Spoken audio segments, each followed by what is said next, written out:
Hey everybody! So in this video we are going to be talking about generating a sine graph. A special thank you to Matthew Winking.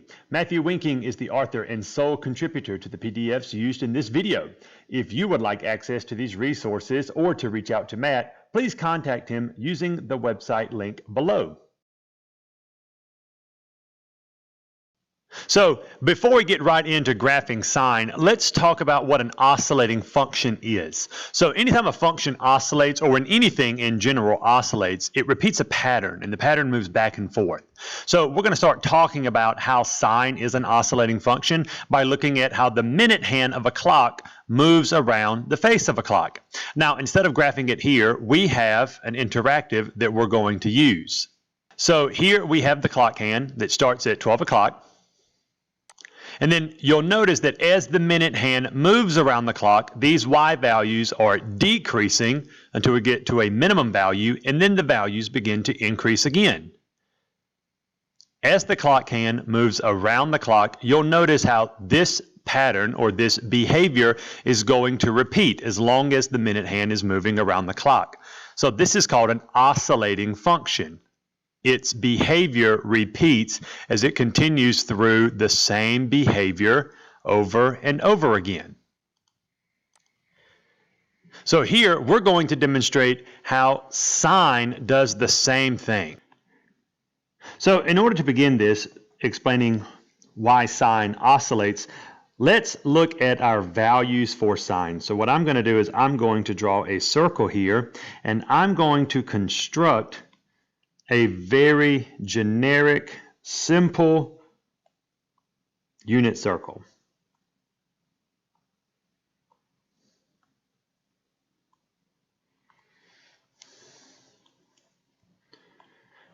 So within the unit circle, you have your degrees in radians. Now, degrees aren't going to be so important. What's going to be more important here is your radian value, because remember that radians measure a distance around the circle. So our first radian here is going to be pi over 6. And then what I'm going to do is I'm going to take a ruler, and then I'm going to measure straight across here. So now I know where 5 pi over 6 should be. My next radian would be pi over 4. I'll use my ruler, so now I know where 3 pi over 4 should be. And then lastly, I have pi over 3, and I'll use my ruler one last time. So now I know where 4 pi over 6 will be, or 2 pi thirds. And we know at the very top here, this is pi halves. So we forgot to put where we start. So we start at 0 pi, and then we'll end over here at pi.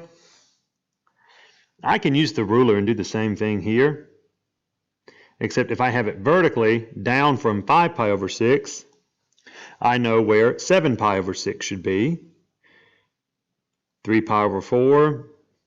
I know where 5 pi over 4 is. From 2 pi thirds, I know where 4 pi thirds is. Straight down from pi thirds, I know where 5 pi thirds is. Straight down from pi over 4, that would be 7 pi over 4. And then straight down from pi over 6 would be 11 pi over 6. So this is just giving me a rough estimate of where these values would be in this unit circle. So I have 7 pi over 6. I have 5 pi over 4. Here I have 4 pi over 3. On my y-axis, I have 3 pi halves. Here is 5 pi thirds, 7 pi over 4, 11 pi over 6, and lastly I have 2 pi. So remember, radians are distance traveled around a unit circle. Now, we also know that inside of the unit circle, these radian values are given to us from using special case right triangles. So here, let's just say if I started at the origin, I came to pi over 6, All right. We know that this is going to be a 30-degree right triangle. That's from our 30, 60, 90 triangle. And we know if we convert 30 degrees to a radian, we get pi over 6. Now, this value here is very important when graphing sine. So let's see if I can back that up, and we're going to make this a little bit more obvious. We want what this y value here is. And we know from our unit circle that the coordinates here would be the root 3 over 2 and 1/2. So at pi over 6, we have a y value of 1/2. Now, let's explain to you what this means, because you could really do this activity at home with any size circle.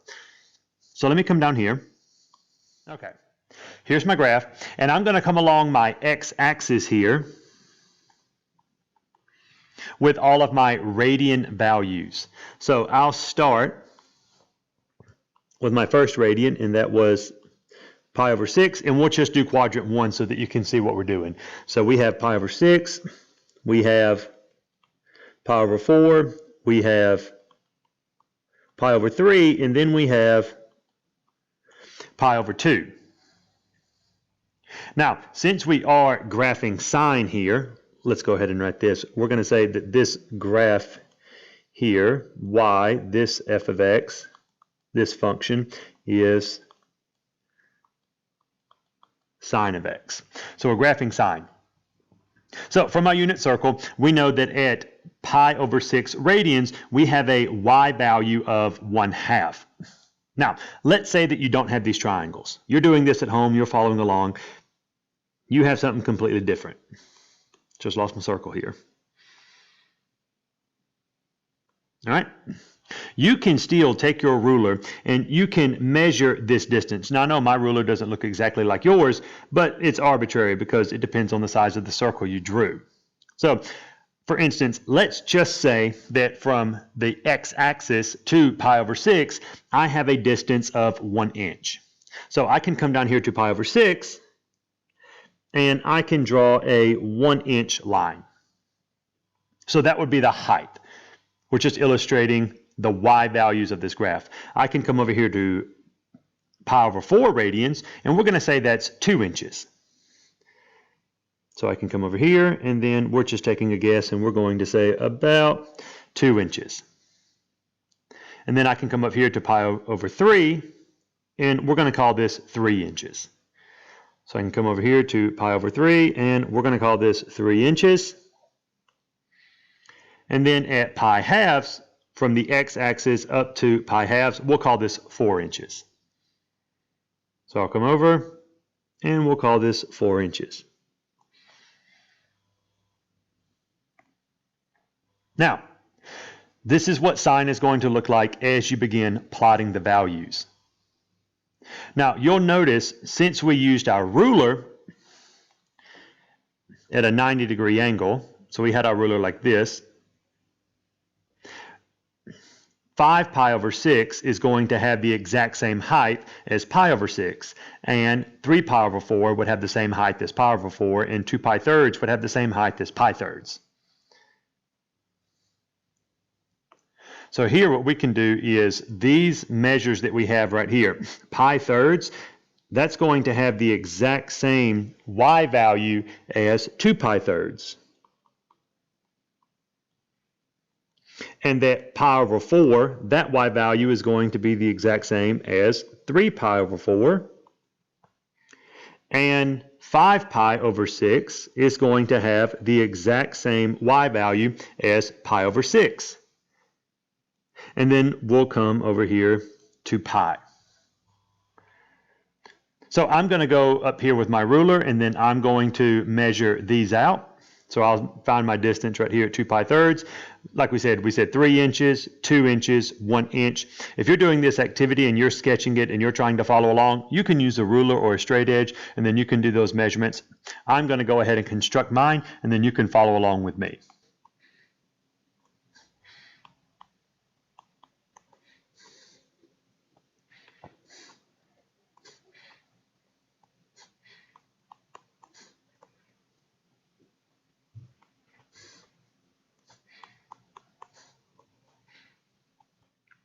And then here at pi over 6, if we look at our unit circle, the y value here is -1,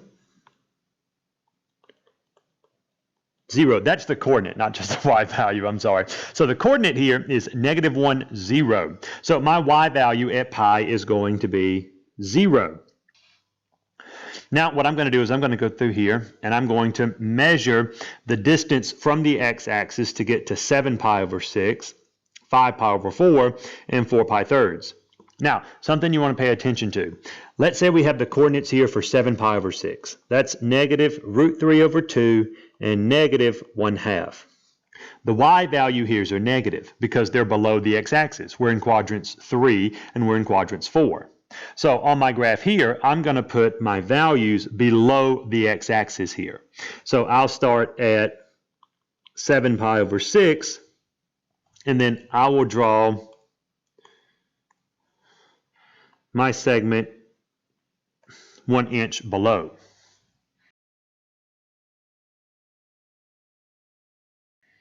And then I'll follow along with the rest of the radian. So I'll come here and I'll say 5 pi over 4.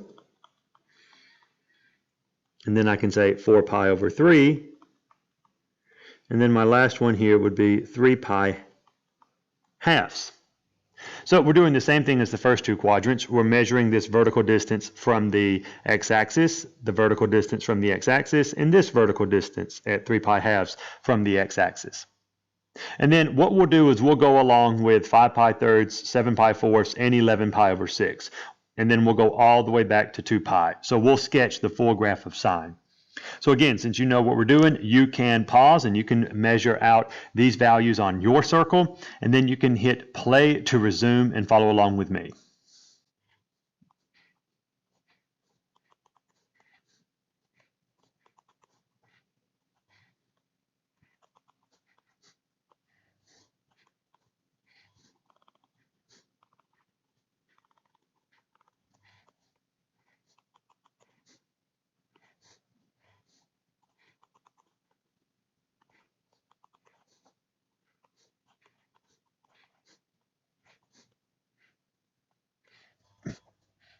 So now we have finished plotting our y values for sine, and what we're going to do is we're going to draw a line connecting the top part of all of these lines here.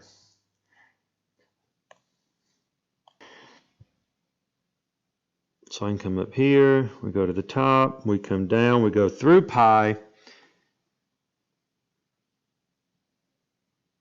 and then we come all the way back to the top.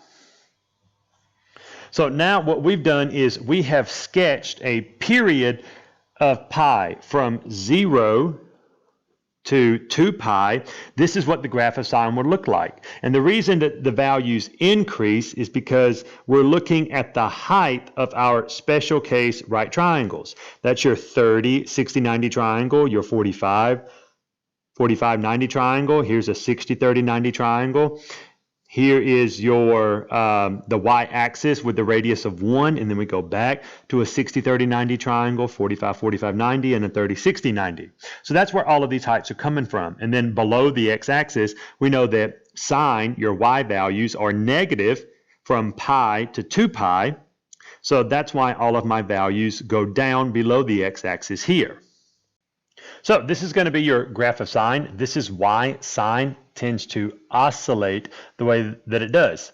Now, if you look past 2 pi, let's say I wanted to go around the unit circle again, then this pattern would just repeat. We could demonstrate this with something like Desmos. So here in Desmos, if I start at 0 and I go to 2 pi, this is one period. So when I say one period, that means I went around the unit circle and I sketched the behavior of sine one time. If I wanted to go around the unit circle 2 times, then I would have to start at 2 pi and then go around my unit circle all the way to 4 pi. So that would be a second period. And then we see that this pattern tends to continue for an infinite distance. It really doesn't matter how far we zoom out.